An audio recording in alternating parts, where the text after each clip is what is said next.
In the year 1600, a family of vagrants roamed the region of what is now Bavaria, Germany, supporting themselves through begging and digging graves.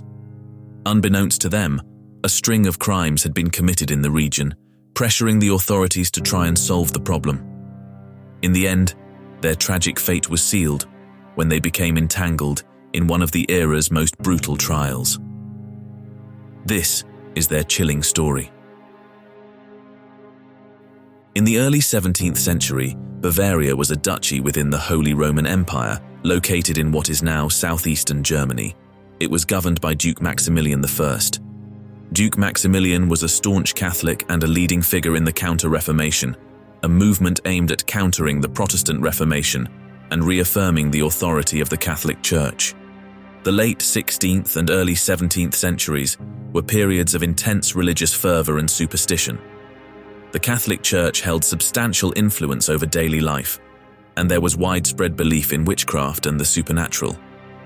The Counter-Reformation sought to enforce strict religious conformity, which often manifested in trying to purge perceived heresy and moral corruption. This was driven by a deep-seated fear of the devil and a desire to root out those believed to be in league with him. Society was highly stratified, with a clear hierarchy from the nobility and clergy at the top to the peasants and vagrants at the bottom. Social mobility was limited, and the lower classes often lived in poverty. One of those poor families was the Pappenheimer family. They were a family of vagrants, traveling from place to place, supporting themselves by begging and doing odd jobs like digging graves and disposing of others' waste. The Pappenheimer family consisted of Paulus and Anna Gempel, their two adult sons, Gumprecht and Michel, and their 10-year-old son, Hansel. At the time, Bavaria was plagued by robberies, arson, and lawlessness, so the authorities decided to crack down on vagrants and outcasts. In the summer of 1599, a thief named Geindl was arrested. Before he was hanged, driven by spite from a previous bad encounter, he accused Michel and Gumprecht, the two adult sons of the Pappenheimer family, as being his accomplices in the murder of 7 pregnant women. And he would go on and accuse the entire family as robbers and murderers before he was executed. The authorities took note of this and started looking for the family, and in February 1600 the family was found and arrested in the middle of the night. They were taken to jail and put in custody. The arrested Pappenheimer family was now under the jurisdiction of Alexander von Haslang, the Regensburg city colonel. During their interrogation regarding Geindl's accusations, the family denied all charges, claiming they had only met Geindl and sought to avoid him. A simple accusation was insufficient for a conviction. Eager to rid himself of the costly burden of trying poor vagrants, Alexander von Haslang resorted to torturing the family, believing it would yield confessions. Torture was seen as a good way to get answers, as you would get all kinds of confessions. The torture managed to get the 2 adult sons to confess to practicing witchcraft. Since Alexander von Haslang knew the Duke Maximilian and his interest in combating witchcraft and people potentially having entered into a pact with the devil, he decided to send word to Munich. In response, the Duke ordered the family to be transferred to Munich, where they were imprisoned in the Falcon Tower. A man named Johann Simon Wangereck, a counselor to the Duke, was appointed as the leading prosecutor of the case. He was regarded as a leading expert on the crime of witchcraft. Wangereck excelled in interpreting the law to fit his needs. While regulations dictated that questions should be based on previous evidence and suspects should not be prompted, he seems to have believed gentle prompting was necessary to extract the truth from the suspects. The main concern of Wangereck was to get the family to confess to the charge that the family had murdered children, to grind their hands into powder, to then eat, which would have given them magical powers and helped them commit more murders and crimes. When accused of witchcraft, you could not offer alibi as a defense because witchcraft did not require the accused to be at the scene of the crime, making it hard to prove your innocence. With the family now in custody in Munich, Wangereck started to interrogate the family. The records of these interrogations have been preserved. They began by interrogating Hansel, expecting him to confess first due to his young age.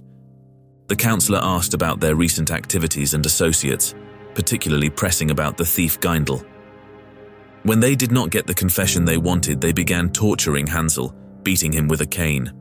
Under duress, Hansel began to claim his brothers had severed children's hands for magical purposes. Specifically, he stated that they had obtained some hands by cutting them off beggar children and others by murdering pregnant women and cutting the hands from their unborn children. He described how these hands were used in magic for healing, inflicting harm, and aiding in murder and theft. Hansel also alleged that his brothers consumed dried and crushed children's hands, which supposedly compelled them to commit murders. This confession was most likely coerced with leading questions under the harsh and brutal methods of the interrogation. Witchcraft was seen as a broad charge and could include all types of other crimes, and in this case made it a catch-all for almost all the unsolved crimes committed in the region. The examination concluded with the boy being returned to his cell, and the commissioners prepared to continue their investigation. On Wangarek's list of questions he brought with him to the interrogations, he has written leading questions, asking what did they do with the children's hands. And beside it, he adds a note, torquiata, meaning administer torture.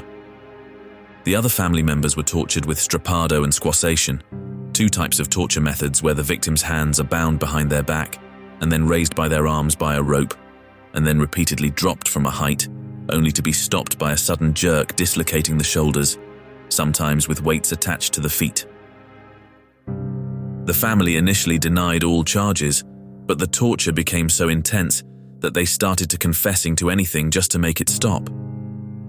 During torture, Michel's confession recounts that the devil approached him in the form of a woman.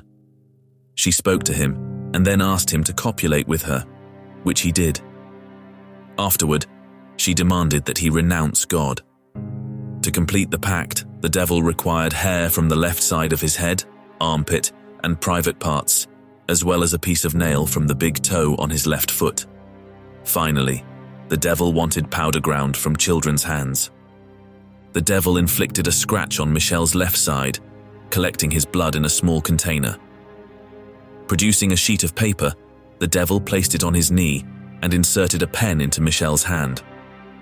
Michel, unable to write due to his illiteracy, was guided by the devil to sign the pact. Once completed, the devil bundled the paper along with everything Michel had provided. In exchange, Michel received money and a mysterious ointment from the devil, who informed him that applying the ointment to anyone would cause them to become ill and die. As in many other witch trials, they were tortured into giving names of accomplices. In the end, they implicated more than 400 others during the trial. Many of the names were of people who did not even exist. 2 more men were arrested as accomplices, the tailor Georg Schmulz and farmer Ulrich Schultz. The family and the 2 arrested accomplices were, after going through a show trial, sentenced to death. Given his age, Hansel was spared being sentenced to death, but was ordered to attend the execution, as this was seen as beneficial for him. The sheriff would keep an eye on Hansel to see how he would act during the execution, and look for anything that would reveal his potential guilt.